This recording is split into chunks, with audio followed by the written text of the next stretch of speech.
What's going on, beautiful people? It is I, your flying locomotive, and faster than a speeding bullet SuperCliff, coming at you live with a brand new video. And for today's majestic and fantastic video, we are picking up the pieces from issue 5 and hitting the road for issue number 6. For I am talking about Superman Annual 2023, issue number 1. But before we dive into the current status of Metropolis and that of Superman, if you are new to the channel, then smash that like and subscribe button. That way you guys never miss out on anything that happens on this majestic channel. So what are you waiting for? Let's raise the bar and go full on Super Saiyan. Hit that subscribe button. Thus, without further ado, let's get hopeful and heroic with Superman Annual 2023 issue number 1. So our story begins with our hero, the one and only Man of Steel, taking on a giant robot that is being remotely controlled by Toyman. Now, time to deliver some context. You see, following the events of issue number 5, the reveal that Lex Luthor, prior to Clark coming to Metropolis, acted as a superhero, the sightings of Marilyn Moonlight, secret underground layers, what was once known as the City of Tomorrow, Metropolis has now adopted a new name, the City of Secrets, which obviously is not the most, flattering moniker to have. Therefore, given Lois Lane is currently in charge of the Daily Planet as its editor-in-chief, Lois strategizes with the planet's reporters to perform some boots-on-the-ground journalism. Basically, as she puts it, it's their job as journalists to find the truth behind the secrets, and right now Metropolis has loads of them. Thus, with the Daily Planet staff scattering across the city to pick up leads, we check in with Jimmy Olsen and Lisa Lombard, where the two of them show up at SuperCorp, and it's here where the two get a tour introduction from the one and only Mercy Graves. And while Mercy is going about the need-to-know basis on what's happening with the company, we find out that Parasite, ever since he was stopped by Superman, was given an energy feeder. That way he never needs to, freak out and go crazy or go full-on supervillain. Thus, he's been working at SuperCorp, and hey, would you look at that? It looks like Rudy's got himself a new Parasite-esque dog for keeps. Afterwards, once Superman defeats the Toyman's giant mech toy destruction, we pick up Lois Lane at the Daily Planet. And with seeing how much Steve Lombard sucks at his job, Lois decides to get her feet dirty again as she heads over to Stryker's Island, all in an effort to chat with Livewire. However, once Lois arrives at Stryker's, Red Cloud, hey, remember that Brian Michael Bendis villain he created for Action Comics? Well, she's here, and once she hears Lois Lane's voice, she breaks out and starts wreaking havoc. But when you have a social media guru who is about to have an interview with Lois Lane, no way do you ruin it for that person. Thus, Livewire takes out the Red Cloud and saves the day. Now, after Superman defeats the Toy Mech machine, the folks at SuperCorp were able to pinpoint a precise location of where the machine came from. In other words, SuperCorp locates the Toyman's base. However, Superman finds that the Toyman is chained up. As it turns out, Toyman wasn't really behind the Toy Mech machine attack at all. To quote Toyman, apparently it was two bad boys who thought his designs were cool, and so they wanted to have a play date. In other words, Toyman was tricked by Lex Luthor's villains, Dr. Pharma and Graph. Meanwhile, at the Daily Planet, we see the staff looking through the archives for past clues to see if anything matches with what's happening in their city. And eventually, after some hardcore digging, the staff pull out a folder filled with old interviews from several years ago. Elsewhere, Cat Grant is chilling in the back of a police cruiser, whilst riding alongside Metropolis' new police commissioner, Chief Keo. And here she's asking him questions on what it's like being the one in charge to protect the city of Metropolis. Typical reporter-esque questions. Suddenly the car stops, for we see two criminals are shown performing a bank heist, and it's made clear that they're doing this while everyone else is focusing on the fight Superman had with Toyman and the aftermath that came with it.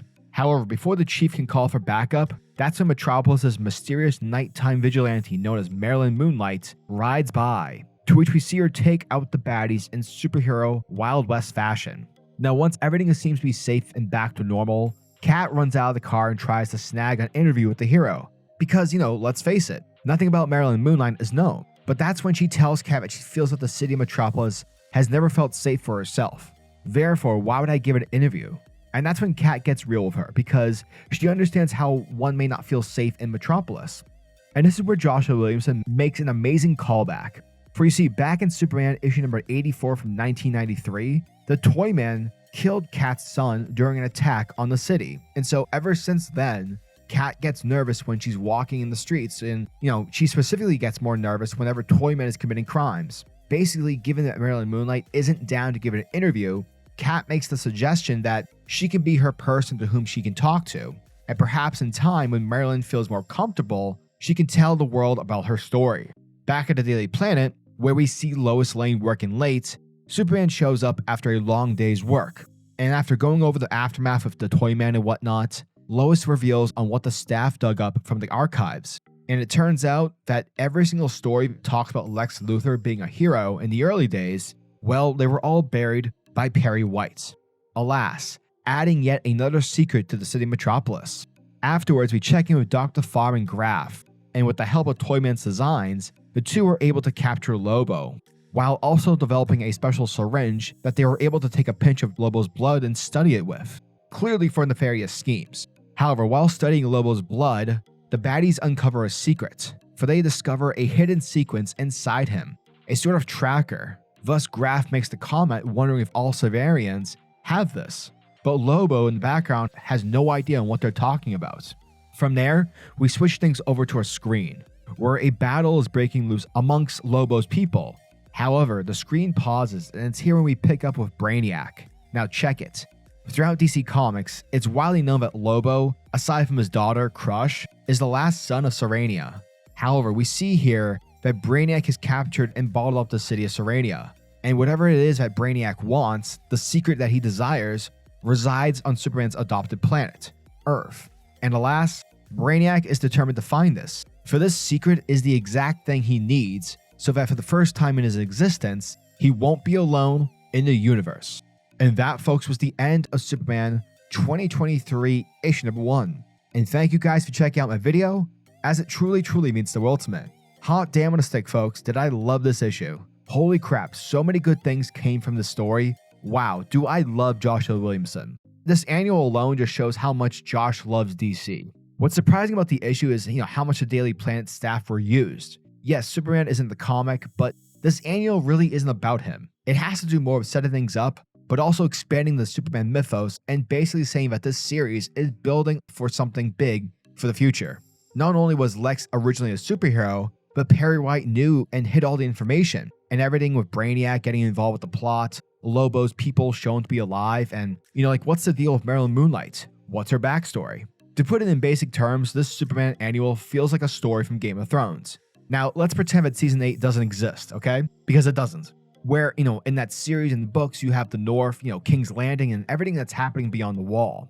And similar here, yes, there's different fronts taking place across the Superman series, of all these different characters, yet they all sort of, fall under the same umbrella, which of course is Josh L. Williamson's story.